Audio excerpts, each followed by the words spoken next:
So last summer I had a very painful bike accident.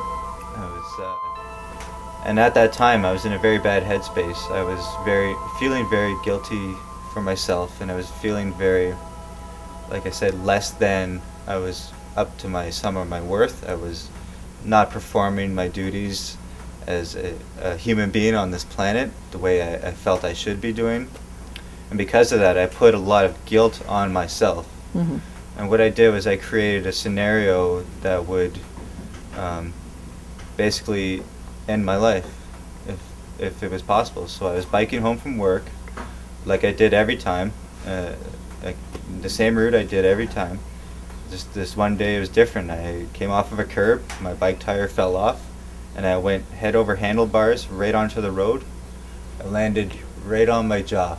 First thing that landed was my jaw, and I broke both joints right here. So I actually got up off of that. I knew I hit the pavement. I grabbed my bike and the tire, and I knew there was a car turning to the right, so I was like, I'm gonna get off the road. All I remember is dragging the bike off the road, and then I was gone. I don't remember falling down. I don't remember hitting the ground after that. I just remember being gone. Now what I do remember is the happiest dream I can ever describe. Like, if people at home can see or can experience the happiest dream they ever had and they wake up from that, multiply that by 1,000,000.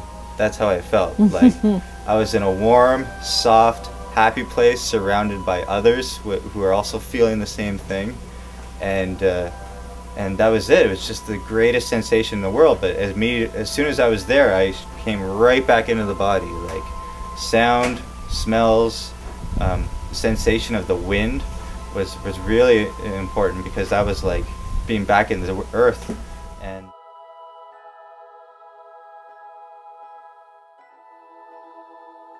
now looking back on it, I realized that this crisis that I created helped me, and so that in the future I won't have to create these situations. Now I know that this thing I did was brought about by my own actions, and that the idea is that in the future none of us will ever have to do this.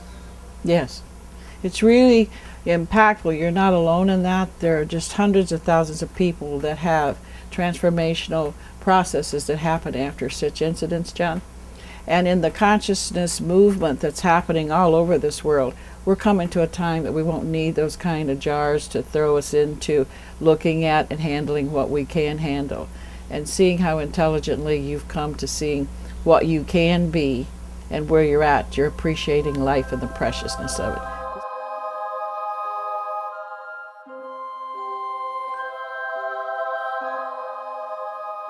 Because we're definitely in the state of consciousness rising and lifting, and people won't have to create such as that, John. But to see you taking charge of that and knowing that you did is what empowered you enough to turn it around and come back. And the changes that you're seeing in your life is that you took control of that. So I'm very, very proud of you.